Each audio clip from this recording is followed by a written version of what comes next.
Sahabat Berita Desa, Pemerintah Kecamatan Air Napal Kabupaten Bengkulu Utara melaksanakan rapat evaluasi pelaksanaan RKP-RKPDes tahun anggaran 2023 pada Senin tanggal 11 Desember tahun 2023. Dipimpin Camat Air Napal Amir Mahmud SE, dan turut dihadiri Kasih PMD, pendamping desa, PLD yang dinarasumberi oleh Kepala Dinas PMD Margono SPD dan staf diikuti oleh Forum Kepala Desa dan Sekdes Sekecamatan Air Napal. Dalam rakor ini dibahas permasalahan dan kendala dalam pelaksanaan RKP dan RKPDes tahun 2023 terutama tentang pelaksanaan kegiatan bidang tanaman pangan. Dalam bidang ketahanan pangan, kendala utama yang dihadapi oleh pemerintah desa adalah masalah ternak yang bebas berkeliaran. Menanggapi keluhan atas permasalahan ini, Kadis PMD Margono SPD akan menindaklanjuti dan berkoordinasi dengan stakeholder terkait di Pemkab Kabupaten Bengkulu Utara agar tercapai ketahanan pangan lestari yang berkelanjutan di Kecamatan Air Napal, jelasnya. Berikut kami laporkan pelaksanaan kegiatan tersebut selengkapnya.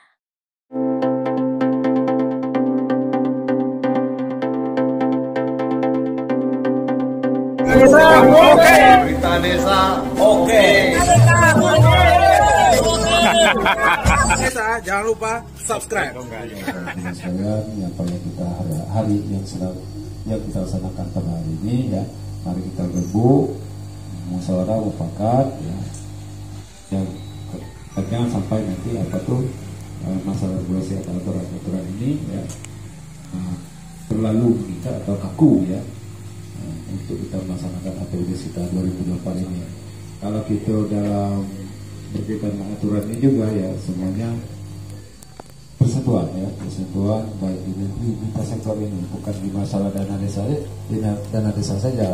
Dengan dana desa ini sebagai peran aktifnya di desa ya, tapi di situ juga ada terlibat dalam dari Puskesmas, dari KUA ya, dari kepolisian maupun dari Denramis.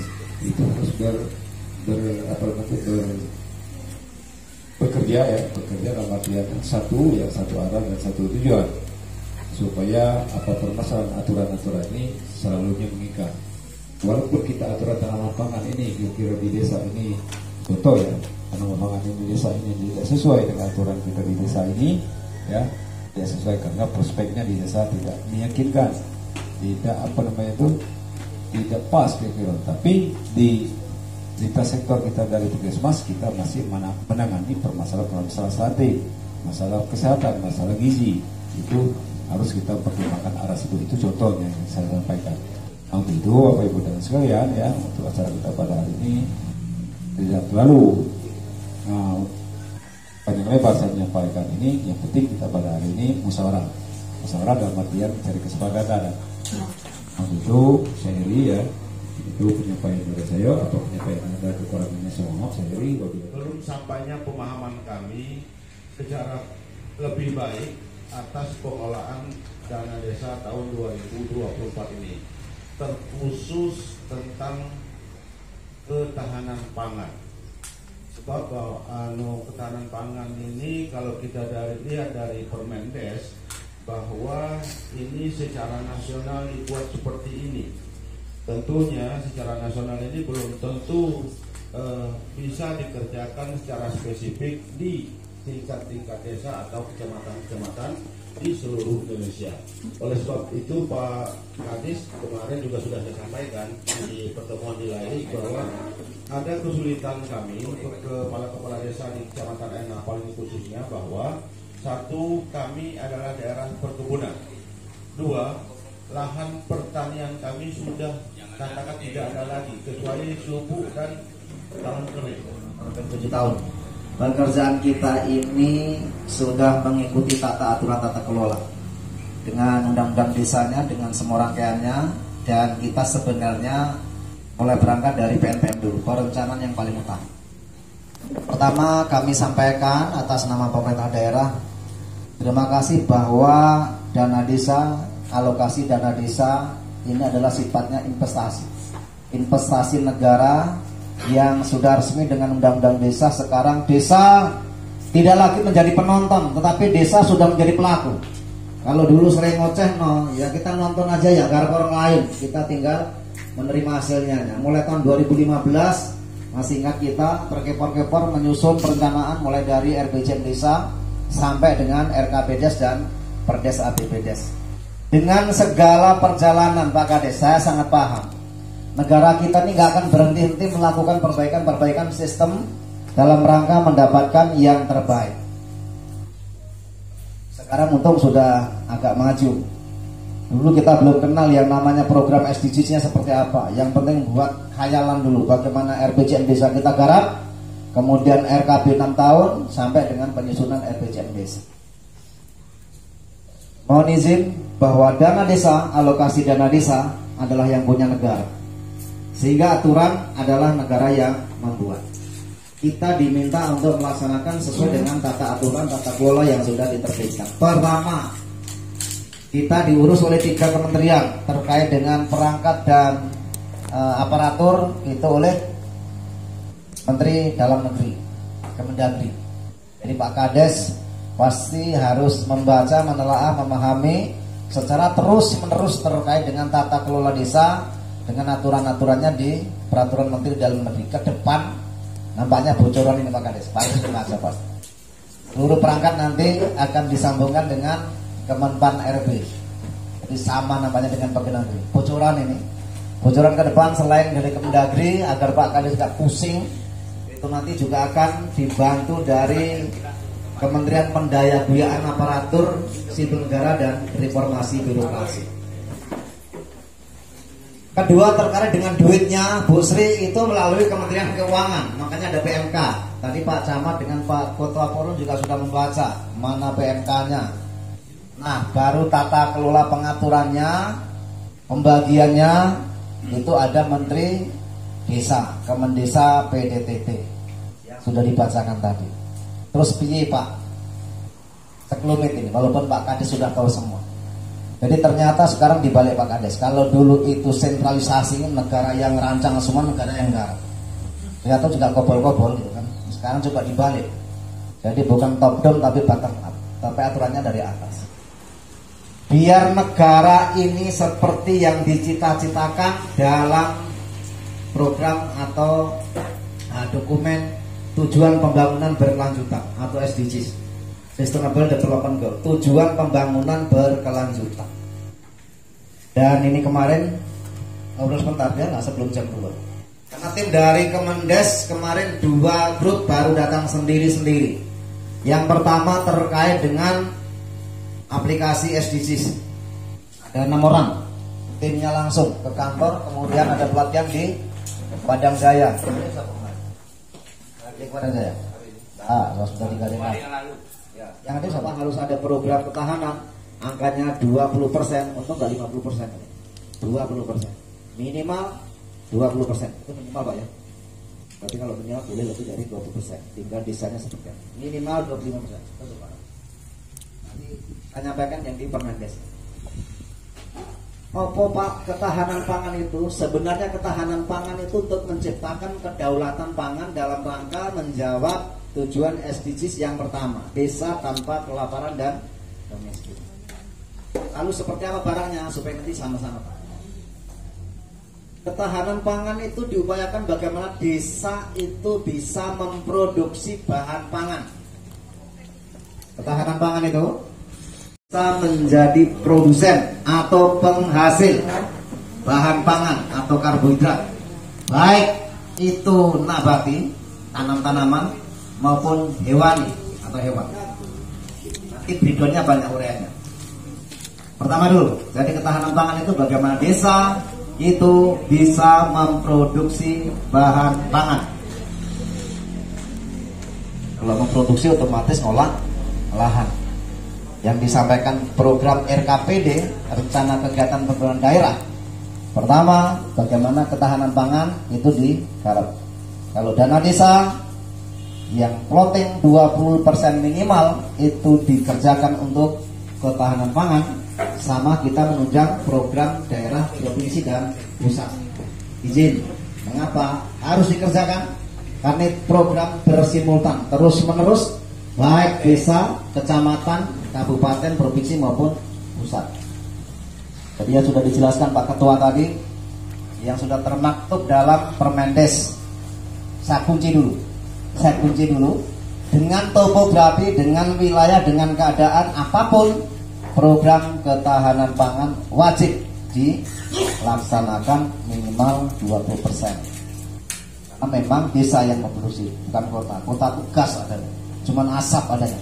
Sementara makan kalau orang kota. Yang kedua, ini program yang terus-menerus, bukan hanya 1 tahun habis, 1 tahun habis. Terus bagaimana desa menjadi produsen bahan pangan yang halal, baik, kemudian penuh nutrisi, tidak bertentangan dengan adat istiadat. Bahasanya nanti diuraikan. Produk pangan apa Pak? Ya tidak mesti padi, boleh jagung, boleh ubi, boleh umbi-umbian dan sebagainya sampai gandum. Yang jelas pangan. Hanya kita memang secara umum makannya nasi, beras. Boleh Pak makan nasi? Boleh. Jagung. Ada yang memperbanyak ubi sesuai dengan potensi dan kearifan lokal di masing-masing desa. Berberas kabeh nggak terkejar Pak. Satu dulu ya. Nah, ketika produksi ini sudah betul-betul berhasil, jalan terus, ibaratnya produsen jalan, baru yang kedua naik kelas. Ketahanan pangan naik kelas. Apa Pak? Baru naik ke program sarana, prasarana, ketahanan pangan. Naik lahan semua itu sudah ditanami terus-menerus. Kemudian hasilnya sudah banyak. Woi Pak, aku ini capek pakai cangkul. Apa Pak? Boleh nanti belikan kultivator berikut. Belikan baja salah satunya. Belikan alat. Makanya kita modelnya itu kalau petani mekanisasi. Tapi sudah tahap kedua ya, tangga kedua. Usahakan tanah itu tidak ada lagi yang ngendap, tanah itu tidak ada lagi yang bongkor, tanah itu tidak ada lagi yang semak. Semuanya harus berproduksi. Makanya Dinas Ketahanan Pangan ada program Rumah Pangan Lestari, Pekarangan Pangan Lestari. Sampai itu kalau tanam bayam, tanam apa selain sawit boleh.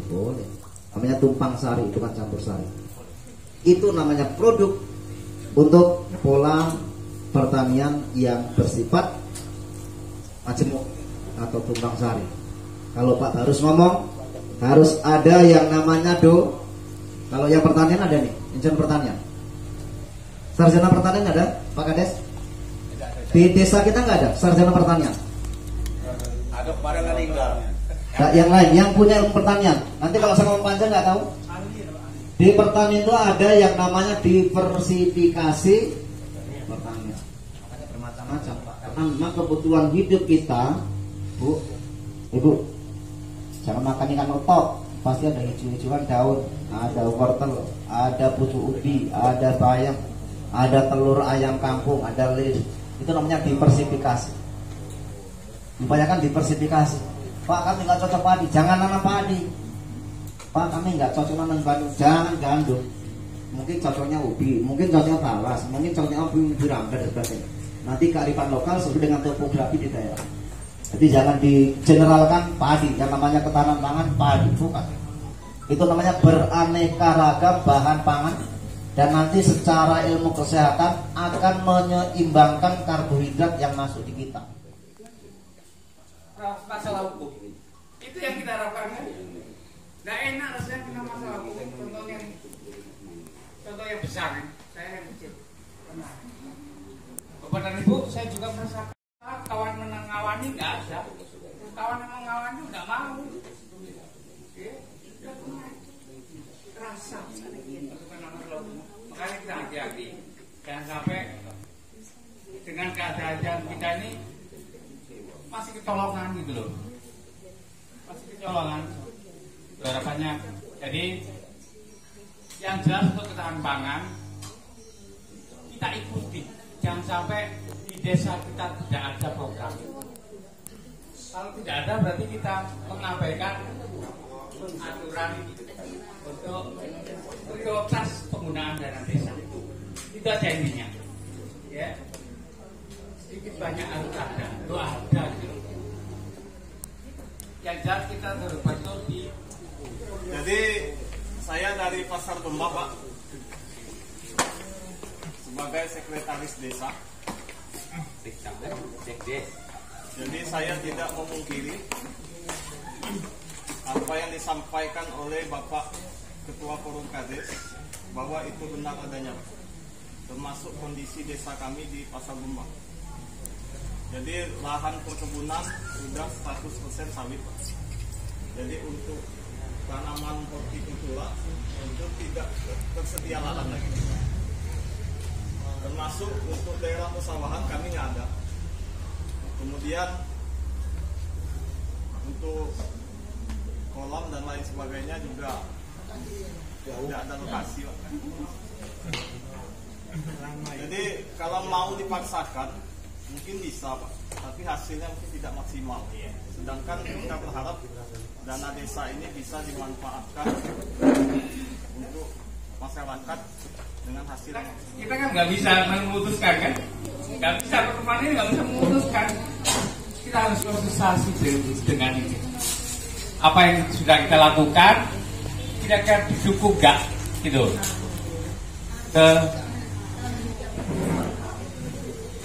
Yang atur prioritas ketahanan pangan ini. Ya, kalau sudah cocok ya, nanti kita akan segera. Artinya ini tugas dari BPST beserta pemerintah daerah menyampaikan ke atas.